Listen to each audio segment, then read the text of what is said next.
Sentamos, gracias a los hermanos también, ¿no? De alabanza. Bueno, del país de Colombia venimos con el hermano Oscar también, que nos acompaña al retiro ministerial. Ya gracias a Dios hemos estado como unos 4 años. Bueno, nos detuvo un poco la pandemia, pero tuvimos la bendición también de que esté con nosotros el apóstol Otto Azurdi. Hicimos una confraternidad en Colombia hace poco menos de un mes, ¿no? Un mes, por ahí estuvimos y recibimos mucha bendición. Pues admiramos la obra llamada Final, estamos 10 años ya con esta visión y ya trabajando en el ministerio unos 22 años. En Colombia también hay costa, la costa norte es donde estamos presidiendo, una ciudad se llama Valledupar, allí estamos trabajando en Valledupar, pero yo soy del sur de Colombia, de Pasto, en la frontera con Ecuador. Ahí es donde se come el cuy. En la costa no se come. El cuy es una especie de liebre, pero más pequeña. Más que todo es tirado al sur, ¿no? Ese alimento, en Ecuador, en Perú. Poco les gusta porque se parece al ratón, dicen, pero es mentira. Es más rico que el ratón. Entonces, es un mito, pero nos da mucha alegría y gracias, Pastor Mario, pues por traernos también acá. El pastor Mario Hernández, un gran colaborador de nuestro ministerio, nos ha dado apoyo, palabra, hemos recibido también mucho de parte de ellos, y al pastor Osvaldo. Yo quiero que Oscar saludes un momentico. Oscar, ven, por favor, él es nuestro anciano de la iglesia y un hombre prosperado por la palabra. Amén. Bendiciones, hermanos.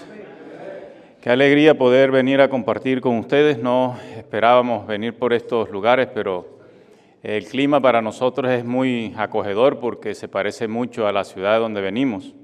Entonces, para nosotros es un buen clima para nosotros. Venimos de una ciudad en donde estamos en un país, Colombia, y pues quisiera yo compartirles un poco de la bendición que el Señor puede ejercer, hermano, cuando le creemos, cuando le hemos creído. Dios ha sido tan maravilloso con nosotros, ha permitido poder trabajar con mi pastor en la obra del Señor y ha sido una bendición hermosa. Cuando llegamos a conocer del Señor, llegamos, como decimos nosotros allá, en rojo, en cero. Hermano, debiendo de todo. Fue mi caso, y miramos la obra que el Señor ha hecho tan hermosa. Nosotros hemos recibido del ministerio una bendición bien bonita. Particularmente a mí, hace unos años atrás, el apóstol Otto, yo le pedí que orara por mí, orara por mi esposa, y él hizo una oración muy sencilla, tal vez hace unos 6, 8 años atrás, en una campaña que hizo el pastor Mario López en Ipiales. Hermano, y el apóstol hizo una oración sencilla y declaró el pacto de paz y prosperidad sobre mi vida, la de mi esposa. El Señor nos ha regalado, hermano, una empresa y pues en ese tiempo, pues digamos que había unos 6 camiones en la empresa. Cuando iba en el primer vuelo que iba saliendo ya de Pasto, ya me llamó una empresa a decirme que se quería trabajar con ellos directamente. Y yo le dije, claro. Y yo alcé los ojos así, le dije, Señor, tan rápido. Empezó el Señor a bendecir de una manera hermosa, hermano. Hermano, y para hacerle corta la historia, el Señor nos ha bendecido con una empresa que hoy en día ya tenemos 26 camiones y un tractocamión, y ahí trabajan ya aproximadamente unas 80 familias, de 80 a 90 familias trabajan ahí, personas pues. Entonces es una bendición de parte de Dios. Yo no estaba pidiendo eso, solamente sé que el Señor puede entregarle a usted, hermano, de una manera sobrenatural. Lo único que yo hago es creerle, pues, creerle. Hermano, y sembrar porque estamos en una buena tierra. Llamada Final es una buena tierra, hermano. El Señor da palabra y esa palabra nos hace a nosotros poder prosperar. Solo es Dios el que hace eso. Ha sido muy bueno. Muchas gracias, hermano. Bueno, gracias, Oscar.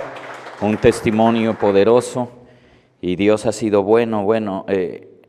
pasamos, ¿no?, la congregación un tiempo difícil porque partió la esposa ahora en el COVID. Entonces está viudo el hermano Oscar, pero ha sido fortalecido por el Señor y nosotros como iglesia también. Ella venía, era también una columna, pero Dios nos ha fortalecido y creemos que todo buen propósito es de Dios, ¿no? Él sabe, más allá de lo que nuestros ojos ven, Dios tiene el control de todo.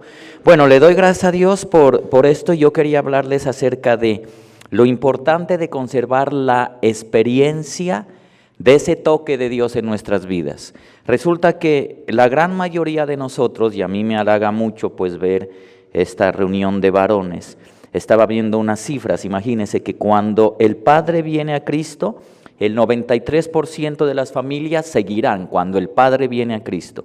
Si viene la madre, solo el 17%, y cuando vienen los hijos, el 3.5%. O sea, el Padre tiene verdaderamente, cuando usted se congrega bien delante del Señor, cuando viene ese toque de Dios, es más factible que toda la familia llegue en un 93%, y eso es cierto. Son estadísticas que se saca de las iglesias. Entonces, lo importante de que usted esté ahí como cabeza, no solo la cabeza económica, sino la cabeza espiritual, no solo el proveedor económico, sino el proveedor espiritual. Pero yo quiero llevarlos a través de la palabra, y porque, bueno, la honra de que el pastor Mario me dijo, bueno, hay un encuentro, un retiro de varones para ir a predicar. Bueno, Señor, ahora llega un poquito de estrés, ¿no? Porque ¿qué entregamos? ¿Qué entregamos verdaderamente que nutra, que deje un sello? Y entonces el Señor me hablaba y me ponía en el corazón acerca de lo importante de recordar tal vez a todos nosotros, inclusive al predicador, lo importante de ese toque de Dios, porque la gran mayoría de los que estamos aquí, y era lo que el pastor nos decía, muy poca gente cuando llega a los caminos del Señor ya sabía leer la Biblia, ya sabía versículos, pero la gran mayoría de nosotros, bueno, el caso mío, yo no quería, por ejemplo, las cosas de Dios. Yo quería ser el Che Guevara, tal vez, me gustaba la música, y tal vez de este tipo de evangelio yo discurría mucho, tenía mucho choque. Yo estudié en colegios católicos con monjas y con sacerdotes. Entonces me enseñaron de un Dios muy lejano, y yo pensaba que ese Dios que hablaba, cuando nos daban en ese tiempo, nos daban religión y nos enseñaban, pero yo pensaba que era un Dios solo para el sacerdote, o el papa podía hablar con Dios, o la monjita. Yo decía, no, pues yo no tengo chance de nada. Y cuando después nos vino la juventud y bueno, de separación de hogar, esos matrimonios disfuncionales y uno que era a la deriva y buscando ser lleno de tantas cosas, entre ellos el licor, las mujeres, el vicio y todo, y nada pasaba en nosotros, nada. Entonces fue complicado.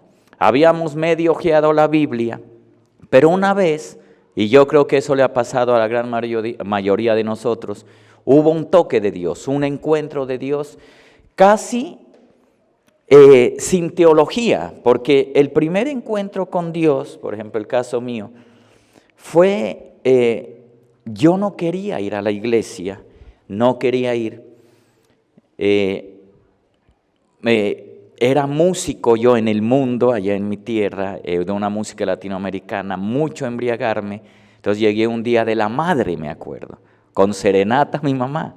Mi mamá ya me precedía en el evangelio 1 o 2 años, insistía que yo vaya, no quería ir. Esa vez llegué al Licorado a darle la serenata, no de mariachis, pero parecido así. Y mi mamá dijo, el mejor regalo que puede darme es ir a la iglesia. Y yo, ay, como por obligación, bueno, dije, por cumplir, vamos, embriagado todavía. ¿Conocen la palabra guayabo? O al otro día cuando uno tomaba, los que tomaban, ¿aquí alguien tomaba en el mundo? Estamos con querubines. Resaca, eso, la cruda, bueno, los que me entienden. Estábamos así. Fui allá y fui tocado por el Señor. De una vez, y llevo 22 años y 18 de pastor. O sea, imagínese el poder de Dios, ese poder que sin hablar lo convence. Porque a veces que a uno le hablen y le digan, vea, es que las 7 iglesias y que la hermenéutica y la apologética, que es bueno estudiarla, yo no digo, ¿no? Y la escatología estudiemos, pero cuando Dios no te toca no pasa nada, no pasa nada.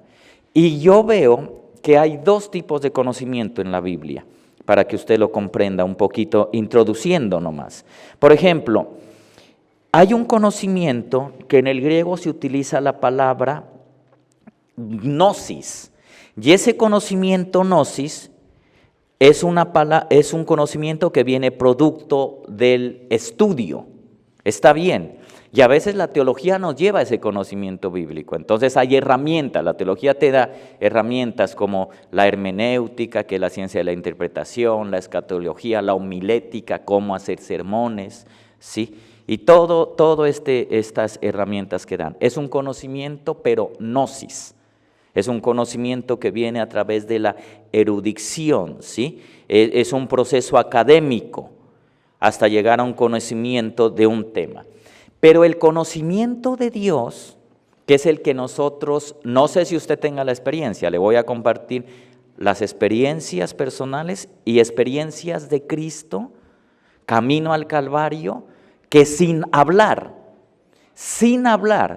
sin cruzar palabras con la gente, ellos vieron algo en él y se convirtieron. Ya les voy a enseñar eso. Pero el primer conocimiento gnosis es el que da el estudio concienzudo de la palabra. Es bueno, pero el mejor es el conocimiento que utiliza también la palabra en el griego y es epiglotis. Y ese conocimiento tiene una diferencia con el primero. Es un conocimiento no fruto del estudio, sino de la observación o del contacto con Dios. Un apóstol conocido de la casa estaba con nosotros, Andy Zamora, decía que más fácil es poner de acuerdo a 2 locos que a 2 teólogos. Y es cierto, porque hay posiciones doctrinales y teológicas que, hermano, los metodistas, los anglicanos, los pentecostales, yo creo que es muy complicado de conciliar. Pero ese conocimiento epiglotis, que es de la experiencia, que es ese toque de Dios, ese que creo yo aquí, todos de nosotros tenemos, es el conocimiento que debemos cultivar, y es el de la observación. Entonces yo les voy a relatar unas historias que están en la palabra del Señor, porque yo quiero que usted se vaya de ese campamento con esa idea de lo que el pastor enseñaba en Isaías, lo que el pastor Baena nos decía que o sea, hemos venido, o sea, usted sabe tantos procesos que Dios ha tenido que hacer en cada uno de nosotros para que estemos aquí sentados. ¿Usted entiende eso, hermano? Porque yo quiero entenderlo. O sea, que hombres estén aquí oyendo enseñanzas. Yo creo que están desde ayer. Y hoy sábado todo el día, y estén aquí apasionados y cantando esas. Dios ha tenido que hacer cosas maravillosas, hermano. Porque uno de hombre es el mero macho, el duro. A mí hábleme de fútbol, yo soy del Pachuca o del América, o soy del Liverpool, del Barça, del Real Madrid.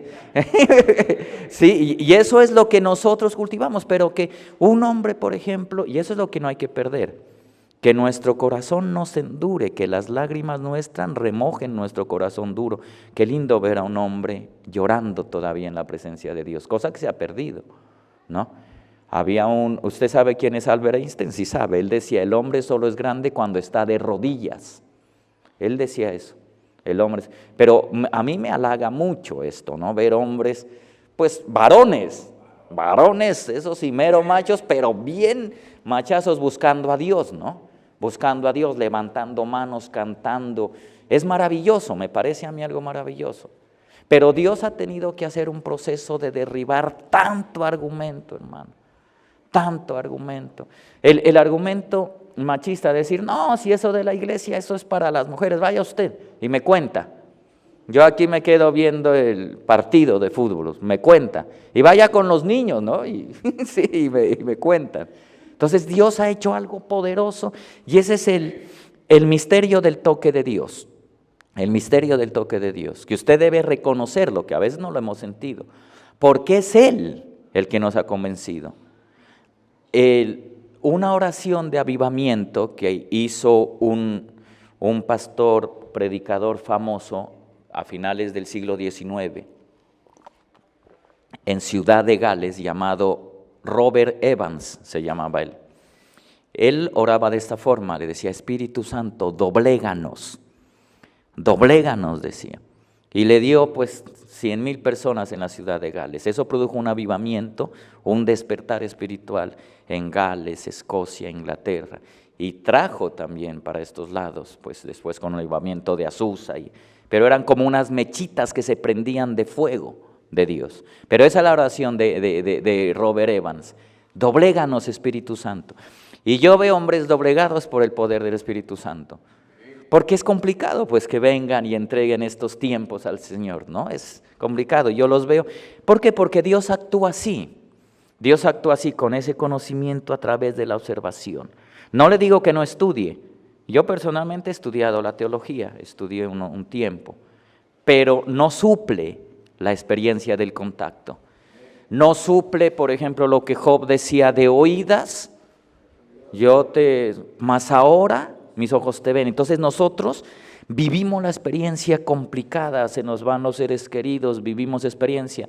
Tenemos una experiencia con mi esposa, buscando 7 años hijos. No podíamos. Los gastos de inseminación, de in vitro, toda la situación. Cuando Dios quiso nos dio 2, niño y niña. Isaac, Daniel y Victoria, 2 años y medio tiene. Imagínense, cuando Él quiso. Entonces esa es la experiencia que uno... Entonces podrá venir el teólogo más a veces a decir, no, si Cristo no existe. ¿Qué me dices? ¿No? ¿Qué me dices? Y el soplo del Espíritu Santo, ¿cuántos han recibido el bautismo del Espíritu Santo? ¿Y eso qué hago con ese soplo? Literal, que lo he sentido, que lo he vivido. ¿Qué hago yo, por ejemplo, como cuando el pastor decía que uno canta y se le va, ¿no?, el corazón y toda esa experiencia? ¿Qué hacemos con eso? Experiencias que nunca serán quitadas. Entonces, en ese camino a la cruz, pasaron este tipo de encuentros.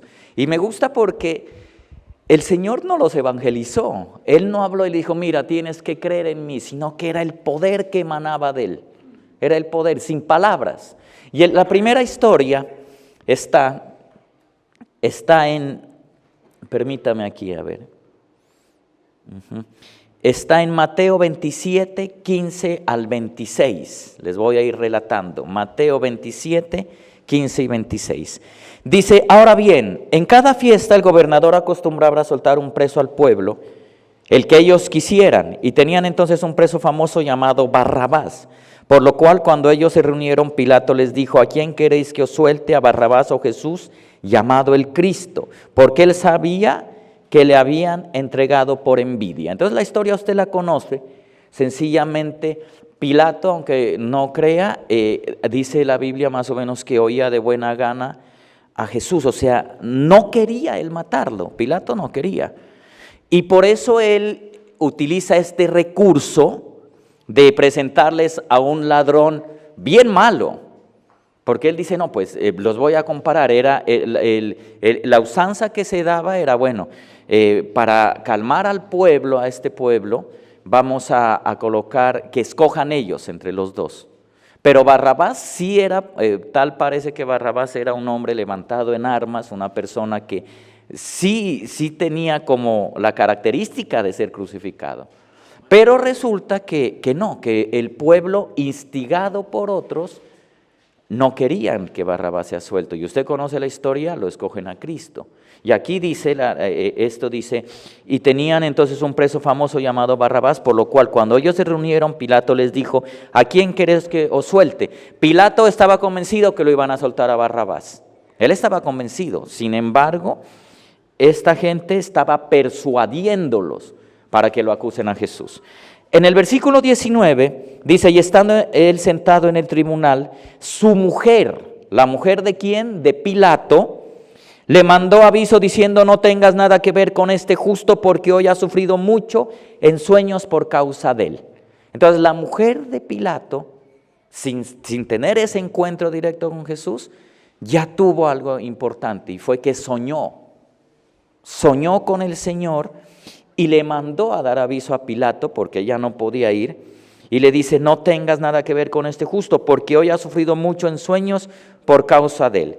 Pero los principales sacerdotes y los ancianos persuadieron a las multitudes que pidieran a Barrabás y que se diera muerte a Jesús. Dice que los ancianos principales y sacerdotes persuadieron a la multitud. O sea, la muchedumbre se dejó convencer para que maten a Jesús. Ya Pilato quería soltarlo, pero la muchedumbre empezó a decirles: no, mira, acusemos a Jesús, y ganaron, usted sabe. Pero la mujer de Pilato en sueños ya le había dicho: mira, deja a ese justo, no lo toques. ¿Qué tienes que hacer? Versículo 21, y respondiendo el gobernador les dijo: ¿a cuál de los dos queréis que os suelte? Y ellos respondieron: a Barrabás. Pilato les dijo: ¿qué haré entonces con Jesús, llamado el Cristo? Todos dijeron: sea crucificado. Y Pilato dijo: ¿por qué? ¿Qué mal ha hecho? Pero ellos gritaban aún más diciendo: sea crucificado. Y viendo Pilato que no conseguía nada, sino que más bien se estaba formando un tumulto, tomó agua y se lavó las manos delante de la multitud, diciendo: soy inocente de la sangre de este justo, allá vosotros. Y respondiendo a todo el pueblo dijo: caiga su sangre sobre nosotros y sobre nuestros hijos. El pueblo tomó la culpa. Eso pasó cerca, ahí en el año 70, usted sabe, entró el general Tito Flavio Vespasiano y acabó con Jerusalén, y exactamente esa sentencia vino sobre ellos. Se lavó las manos delante de la multitud. Ellos dijeron: la sangre caiga sobre nosotros. Entonces le soltó a Barrabás, pero a Jesús, después de hacerle azotar, le entregó para que fuera crucificado. Entonces, primer encuentro de Dios, de Jesús con alguien, con la mujer de Pilato. Ella de pronto lo vio de lejos y todo, pero sin embargo la providencia de Dios hizo que ella soñara, y ella se dio cuenta que él era justo, Ese es un conocimiento a través de la observación, de la experiencia. Ahora, en los evangelios, aquí no se conoce directamente el nombre de la mujer de Pilato. Sin embargo, la tradición afirma que se llamaba Claudia Prócula y estaba relacionado con el emperador Augusto. Si nosotros nos damos cuenta, en 2 de Timoteo 4:21, vamos a ver que esta mujer que soñó que Jesús era un justo y habló con su esposo, ya estaba sirviendo. Aquí dice, 2 de Timoteo 4:21, dice: procura venir antes del invierno. Eubulo te saluda, y Pudente, Lino, Claudia y todos los hermanos. Entonces, ¿qué vemos aquí? Pablo conoció a esta mujer llamada Claudia. Le escribió en la carta a Timoteo. Claudia llegó a ser una columna principal en la iglesia de Éfeso. Usted sabe que Timoteo era discípulo de Pablo y Pablo lo colocó a dirigir esta iglesia de Éfeso. Y ahí vemos que Claudia, esta mujer, fue convertida sin palabras del Señor. Solo la presencia de Dios hizo que ella sueñe, que lo viera y lo declarara justo, y ella empezó ya el servicio en la iglesia de Éfeso. Primer caso de un encuentro con Dios camino a la cruz. Pero sigamos caminando un poquito en ese peregrinaje hacia el Gólgota. Lucas 23:26. Lucas 23:26. Dice: llevándole, tomaron a cierto Simón de Cirene, que venía del campo, y le pusieron encima la cruz para que la llevase Jesús. Para que la llevase tras Jesús. En esta versión que tengo aquí, estoy utilizando Reina Valera, pero paralelo a este de Lucas está Marcos 15:21, son los evangelios sinópticos, los tres primeros, ¿no? Mateo, Marcos y Lucas. Sinópticos es como con la misma línea, el mismo visor. Entonces dice Marcos 15:21, dice: y obligaron a uno que pasaba, Simón de Cirene, padre de Alejandro y de Rufo, que venía del campo a que le llevase la cruz. Entonces, ¿qué es lo que pasa ahí? Resulta que Simón de Cirene es en la actual Libia, a la costa norte de África. Él iba a la fiesta de Pascua, era un agricultor, iba a la fiesta, era un prosélito. Un prosélito era una persona que gustaba de la religión judía. No era judío, pero quería conocer de esta religión y extraer y ser parte de ese conocimiento. Y él iba sencillamente a la fiesta de Pascua a estar con él. Iba por la esquina, hermano, y se presenta esta procesión con la crucifixión de Cristo. Los soldados romanos sencillamente tenían tanta autoridad que al tocarle el hombro le decían: mira, necesitamos que tú ayudes a este que va a ser crucificado. Porque usted se da cuenta que al principio el que llevaba la cruz era Jesús. Jesús llevaba la cruz, obviamente. Eso es lo que nosotros vemos. A él le faltaron fuerzas y no podían seguir adelante. Palestina era un país ocupado y los soldados romanos podían requisar cualquier ciudadano para cualquier servicio. Bastaba con un golpecito en la espalda. Cuando Jesús se hundió bajo el peso de la cruz, el centurión romano a cargo miró a su alrededor y se fijó en Simón, natural de Cirene, que ya les dije que era el actual Trípoli, en Libia. Y este hombre que parecía robusto, llega y carga la cruz. Ahora, en Marcos 15:21 hay algo maravilloso, que solo ese encuentro del cirineo con Jesús, al llevar la cruz, yo me imagino que él se incomodó.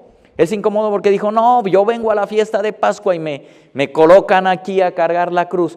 Pero solo ese punto de encuentro con Jesús, ese toque de Jesús, hizo algo importante. Los hijos de él, está en Marcos 15:21, ¿sí?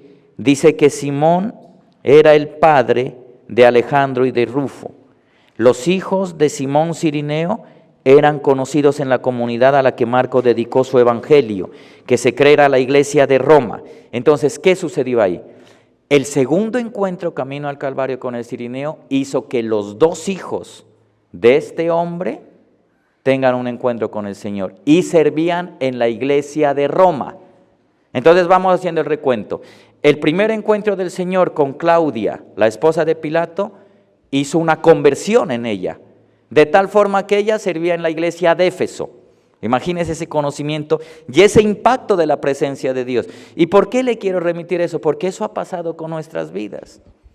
No ha sido tanta teología, no ha sido tanta conversación, sino ese encuentro, ese toque con Dios que verdaderamente nos ha traído a sus pies y pues hemos cambiado toda nuestra vida. El pastor Mario me decía, por ejemplo, esa sanidad interior, nos comentaba de la muerte de su padre en esa forma, cuando él fue donde el sacerdote y por más que insistía nada, pero una vez algo pasó, Dios tenía preparado algo, y así como ese encuentro, cuando iban caminando al los toques de Dios son los que nos han convencido y nos han transformado, y eso es lo que nosotros debemos como cultivar.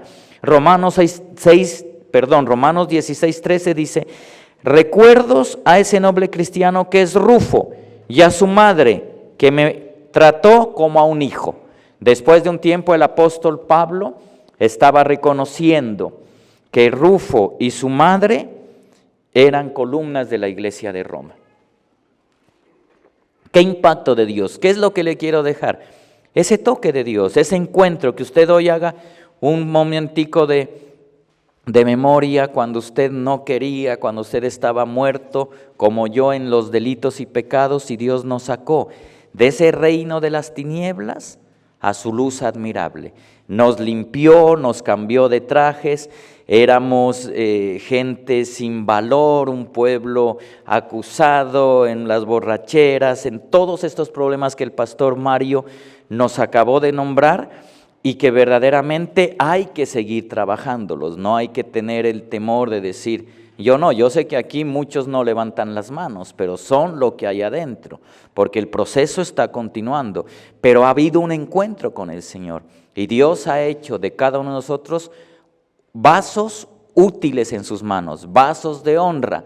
Dios nos sacó del lodo cenagoso para hacernos habitar con los príncipes y nobles de su pueblo. Entonces vamos viendo, ¿no? La primera mujer, Claudia, convertida al cristianismo en la iglesia de Éfeso, Columna.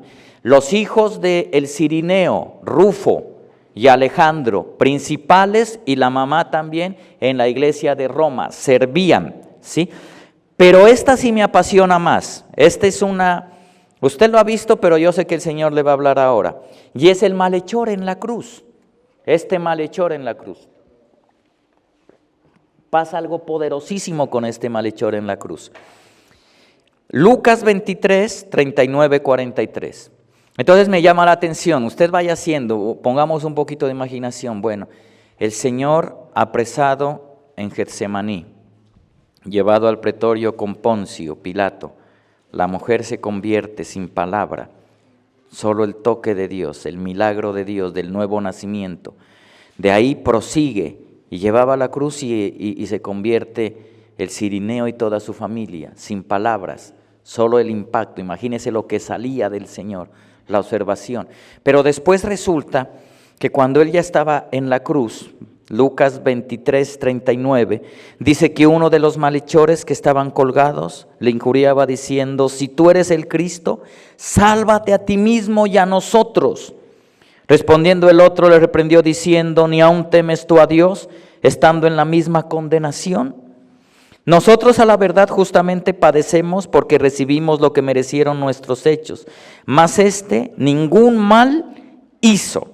Y en ese versículo 42 y 43, usted va a ver que este hombre, este ladrón, condenado a muerte, y no era que era el ladrón bueno y el ladrón malo, porque a veces dicen, no, el uno era bueno y el malo, los dos eran ladrones malos, pues por eso estaban ahí.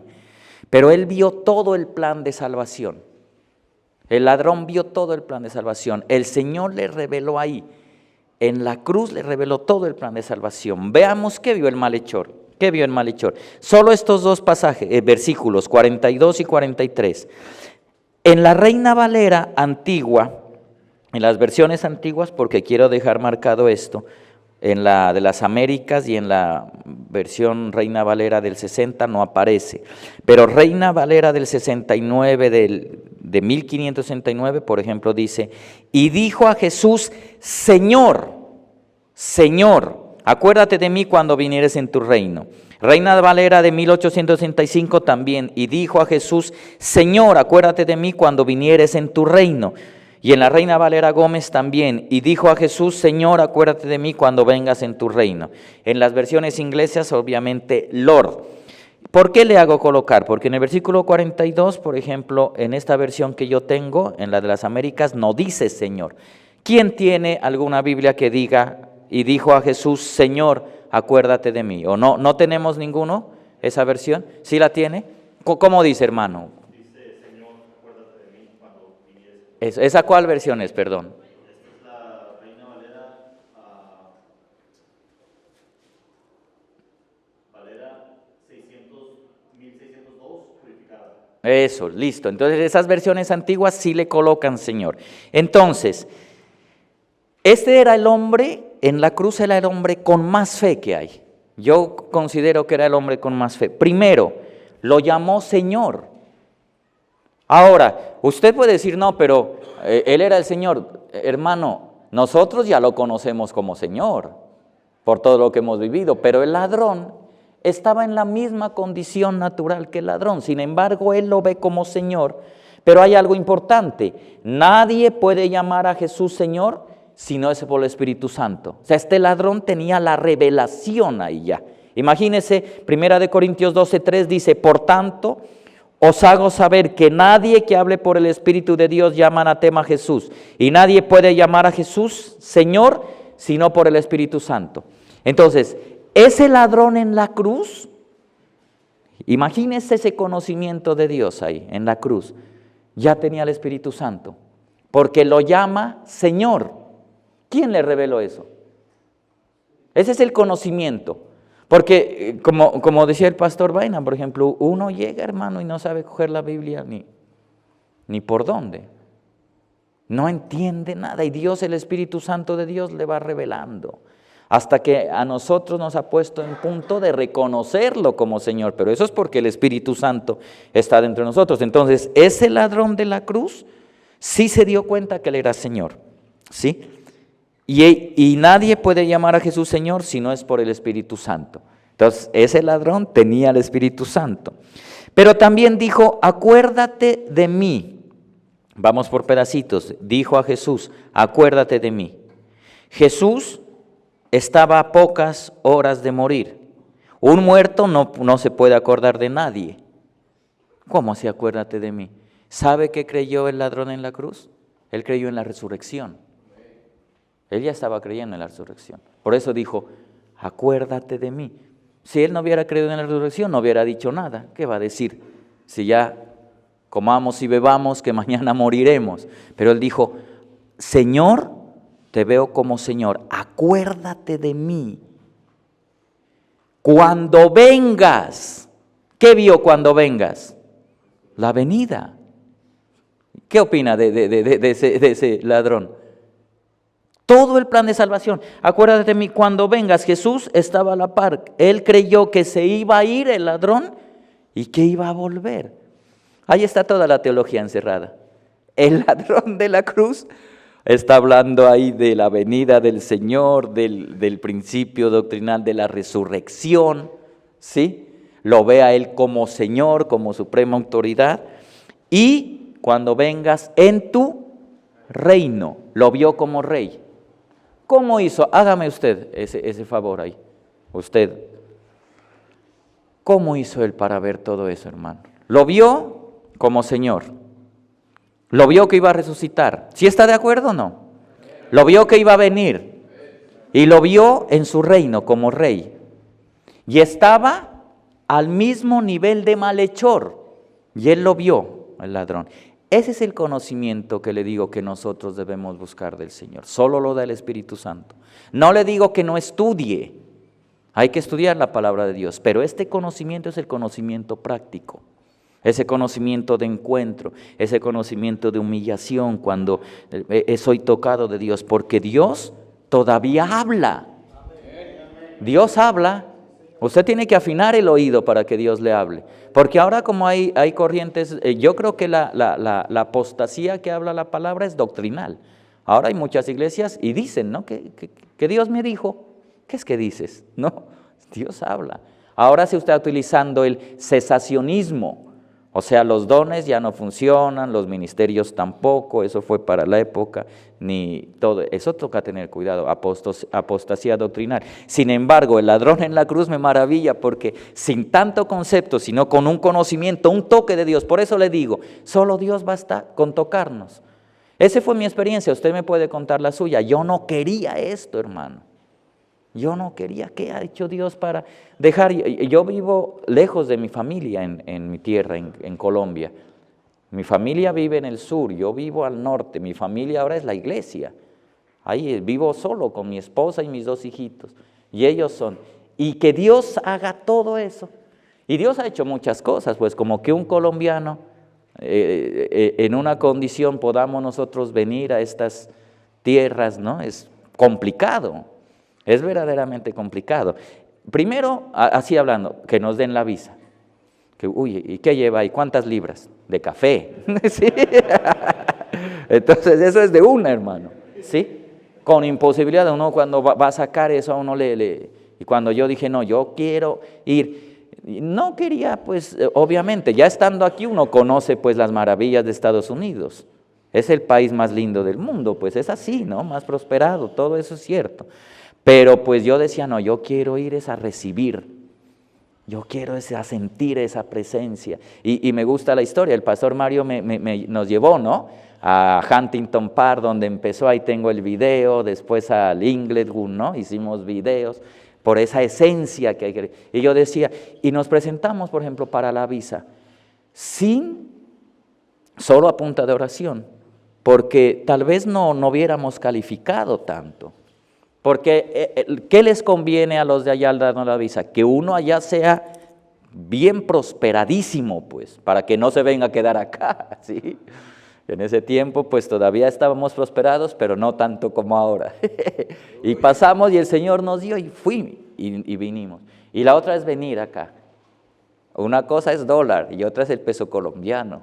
Y Dios nos da.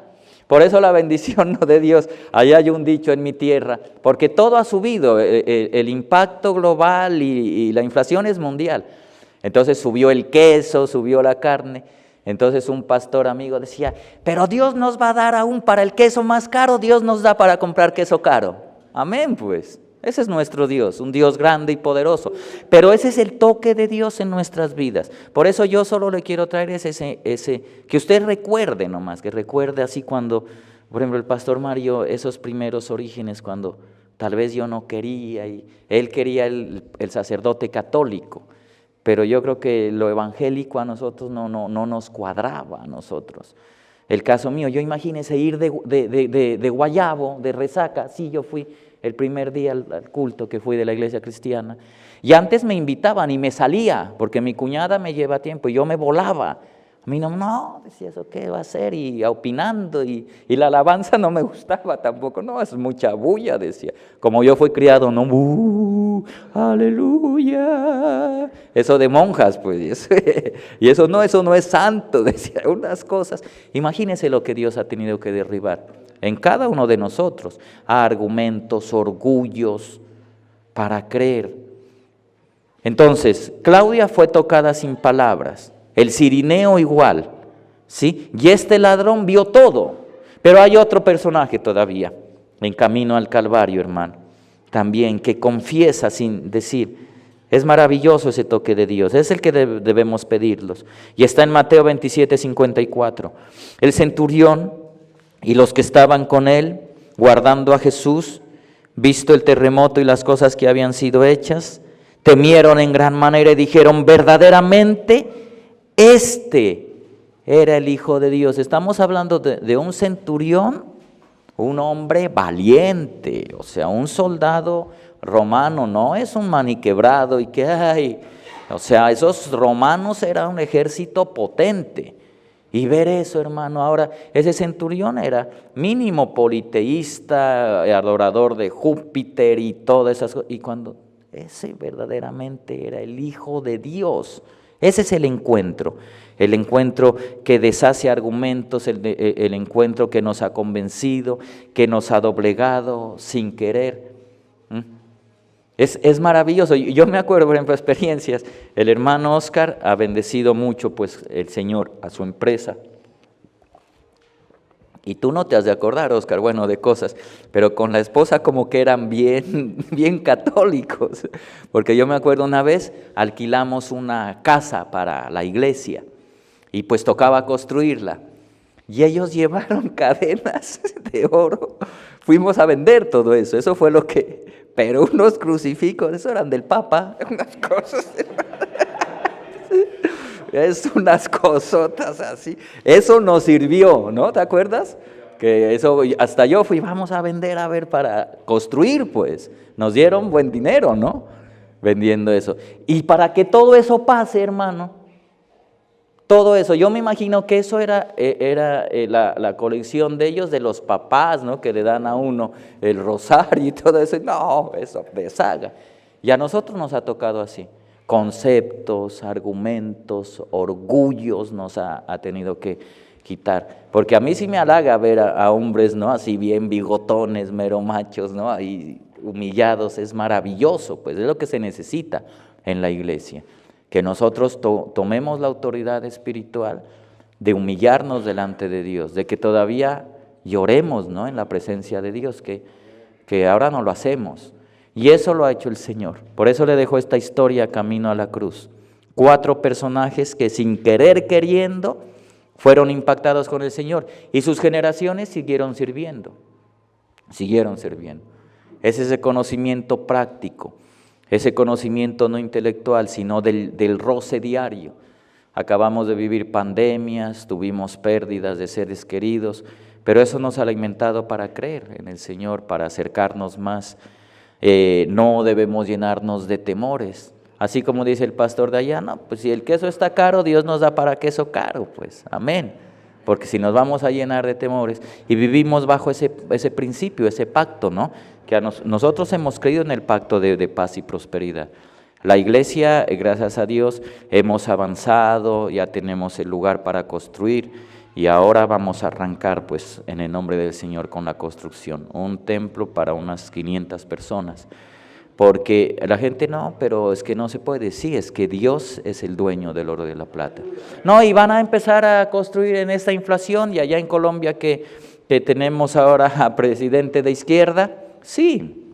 Como pues nosotros nos regimos es por el Rey de Reyes, ¿sí? La inflación pues allá verá qué hace, ¿no? Pero nosotros tenemos al Dios poderoso, lo conocemos, un Dios proveedor. Cuando nosotros, imagínense esta experiencia, con mi esposa sufrimos mucho, más que todo la mujer se aflige mucho cuando no puede tener hijos. ¿Y quién cree que chupa? ¿O quién paga los platos rotos? El esposo, porque ella se aflige, se deprime y uno no sabe qué hacer, pues. Ya todo in vitro, no funcionó. El otro tampoco. Y esperanzas, ¿no? Que ya se ponían eso, los embrioncitos, y no se desarrollaban. ¡Uy, qué depresión! Y hasta uno, bueno. Estuvimos, gracias a Dios, muchos pastores oraron por nosotros. Muchos pastores oraron. En el último retiro, en 2019, recibimos una unción especial, el pastor oró, muchos pastores, yo le agradezco a muchos, no tengo solo uno, pues, muchos pastores, por nosotros oraron, yo donde iba, campaña ya en Colombia con el evangelista Motesi, ore por nosotros, listo, el apóstol Otto, ore por nosotros, pastor Mario, ore, Valentino, ore por todo el mundo oró, bueno, gracias a Dios. Y la última, estuvimos en el retiro y hubo una unción con el pastor Ávila o Dávila, Manuel, ¿sí? Manuel Dávila. Y de ahí, bueno, estuvimos ahí, ya habíamos soltado mucha tristeza no poder tener hijitos, mucha tristeza. Habíamos soltado, ya mi esposa ya estaba como, no hagamos nada, pues ya esperemos. Y esos son los encuentros con Dios, los toques de Dios. Y entonces nos invitaron a Indianápolis, allá estuvimos con el pastor Jorge predicando, y después a Chicago, como es cerca, el pastor también ha predicado. Y en Chicago pues tuvimos una noche de avivamiento, con mi esposa, sí, una noche de avivamiento. Y cuando llegamos a Colombia, y ella, vea, que parece que estoy en embarazo, no, dije yo eso no voy a... Ya no tenían ilusiones. No, que ya me hice la de la regletica, ya salió, no, le dije, hágase la de sangre. Y cuando fue la de sangre, se llama beta, y salió una estadística bien alta, por ejemplo, 10,000 millones, así una cosa bien altísima. Entonces ya llamamos al ginecólogo y dijo, pues estás en embarazo. Entonces yo todavía no creía. Fuimos donde el ginecólogo. Y ya el ginecólogo dijo, a ver, vamos a hacer ¿cómo se llama? La ecografía. Entonces dijo, estás en embarazo, mira, y hay 1 y 2 sacos. Hijuelas, 2 saquitos eran 2 embriones. Oh, hijuelas, hermosísimo. A los 3 meses fuimos, ya que se podía ver el sexo. Dijo, uno es una niña, tiene una alcancía. Y el otro tiene un palito, es un niño. Niño y niña, imagínese, moñona, ¿sí? 2, hijo. Pero la historia sigue, por eso es que Dios es Dios bueno. Nacieron ellos el 3 de marzo y el 20 de marzo cerraron todo. Y yo en la casa con mis hijos recién nacidos y sin poder trabajar la iglesia. 8 meses.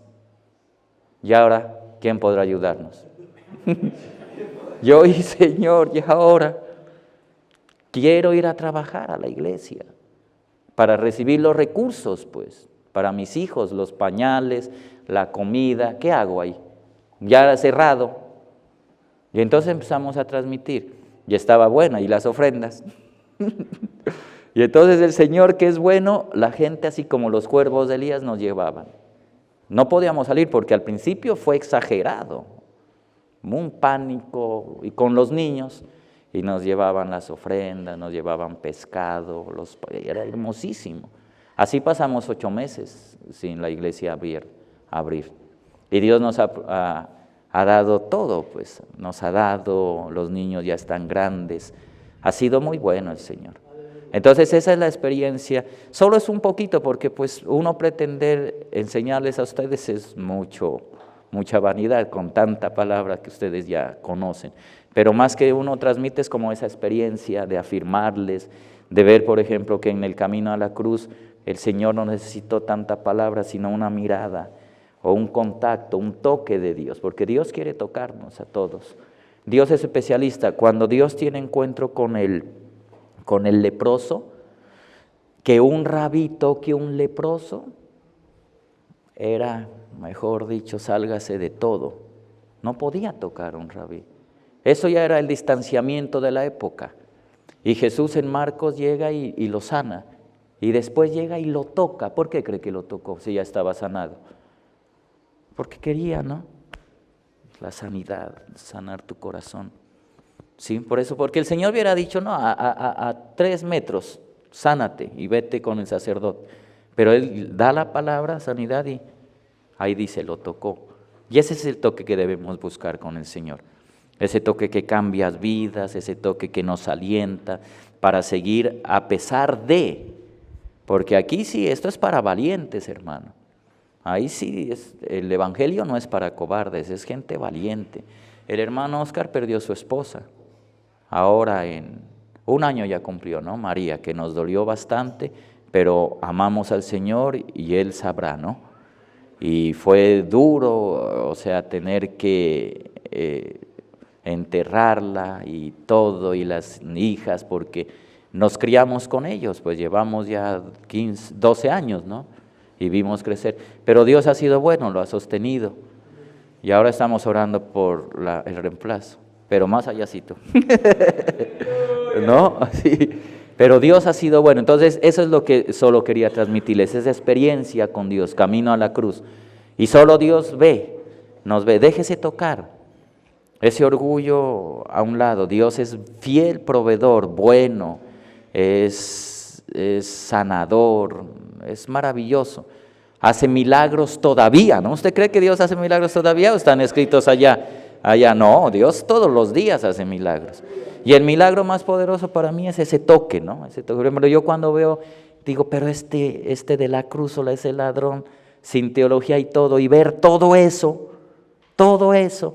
vio que él iba a volver, vio que él era rey, vio que él iba a resucitar, lo vio como Señor. No, digo, ese es el conocimiento, así quiero conocerte. Para eso encuentro con el Espíritu Santo, comunión, humillación delante de Él, porque Dios necesita utilizar gente aquí en San Diego, siempre va a necesitar, ¿no? En todo, la mies es mucha, este país tan inmenso. Y si no, pues se va a Colombia, allá también hay donde. Sí, allá hay donde predicar mientras Él viene, ¿no? Entonces, yo creo que eso, hermanos, eso era solo una pequeña reflexión. Gracias por escucharme, que el Señor los bendiga y pues oren por nosotros y nosotros también oraremos por ustedes. Gracias, hermanos, que el Señor me los bendiga.